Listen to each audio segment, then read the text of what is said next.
Ele se faz presente pelo seu Espírito entre nós.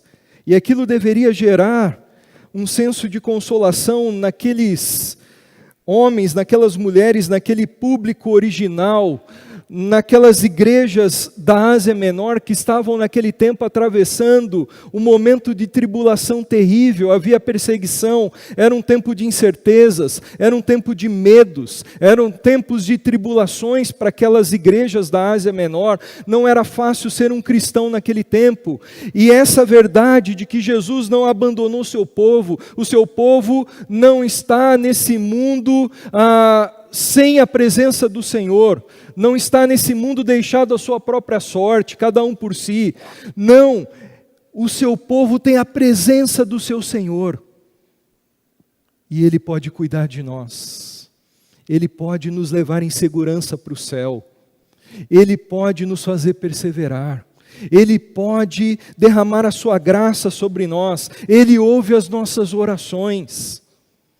Ele derrama sobre nós o seu favor, Ele está agindo, Ele está se manifestando no meio do seu povo, Ele é real, Ele é presente em nós, entre nós. Ao mesmo tempo, isso deveria gerar em nós tremor e reverência. Num culto como esse, deveríamos adorar ao Senhor que está presente com toda alegria, com todo o nosso coração, mente, entendimento, e também em santidade,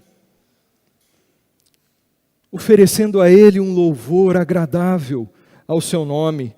Com certeza, se nós adquirirmos cada vez mais a presença real de Cristo no meio do seu povo, o nosso culto vai ser cada vez mais fervoroso, mais sincero, mais agradável ao Senhor, um culto racional, que agrada ao nosso Senhor que está presente.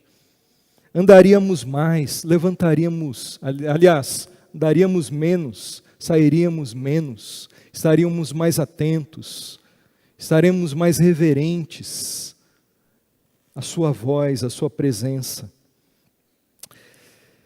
Descansemos, confiemos no Senhor, porque Ele está presente em nós, ou no meio de nós. Adoremos ao Senhor, porque Ele está presente no meio de nós. Ele não abandona o seu povo. Essa é a razão porque a igreja ainda existe. Essa é a razão porque o povo de Deus ainda está em pé. Porque o Senhor Jesus está no nosso meio, graciosamente, nos sustentando e nos guiando até a eternidade.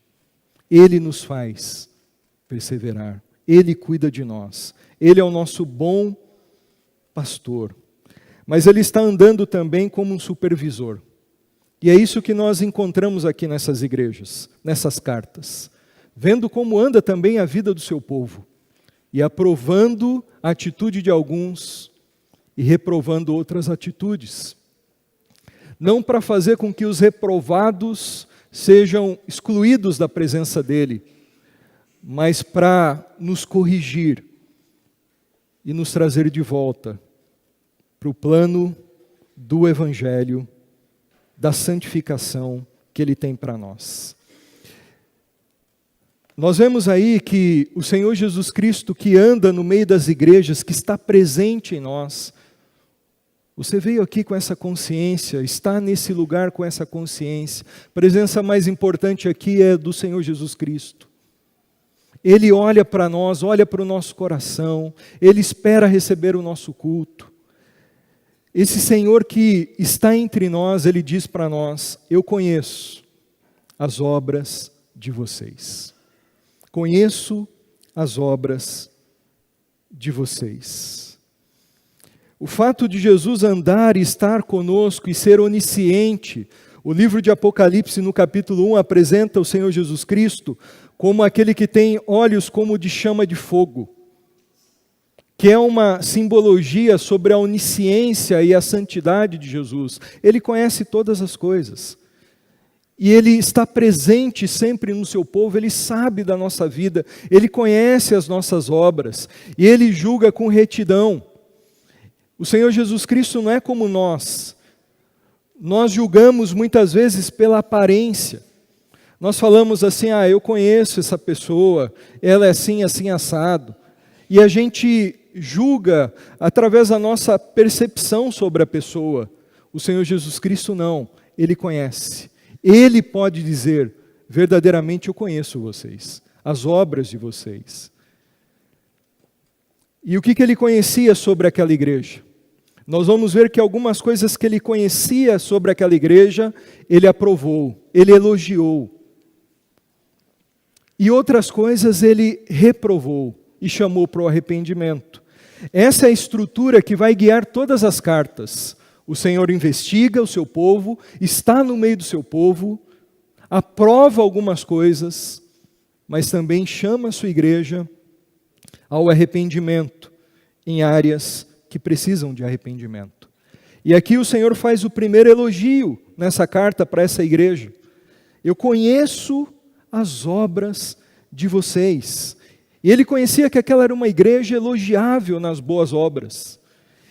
Ele conhecia o serviço cristão, o ministério zeloso daquela igreja. Versículo 2 diz, eu conheço as suas obras, o seu trabalho árduo. A igreja de Éfeso era uma igreja, uma comunidade de membros trabalhadores em prol do reino de Deus. Havia naquela igreja trabalho duro, árduo, intenso. Os crentes ali eram engajados no trabalho, no serviço ao Senhor. Eles rejeitaram ser meros espectadores. Por meio da igreja de Éfeso, a obra de Cristo ia sendo feita. O evangelho de Jesus ia sendo espalhado em toda a Ásia Menor. Eles trabalhavam e serviam o Senhor. Naquela igreja, os membros usavam seus dons espirituais para a edificação do corpo de Cristo naquela cidade, para o crescimento da vida cristã daqueles membros. Eles amavam uns aos outros e serviam uns aos outros, cooperando entre si para o crescimento daquela igreja. Foi uma igreja que agradou o Senhor por ser uma igreja trabalhadora, uma igreja de servos, não uma igreja de voluntários. Eu já falei a diferença aqui numa mensagem que não faz muito tempo, aqui em Atos. O voluntário é aquele que faz o que quer, escolhe o que vai fazer, quando quer, e do jeito que quer, e vai embora a hora que quer. O Senhor Jesus Cristo, Ele tinha em Éfeso uma igreja de servos, pessoas que trabalhavam, não como voluntárias, mas em obediência ao Senhor Jesus Cristo, em amor, de uma forma perseverante, para agradar a Cristo.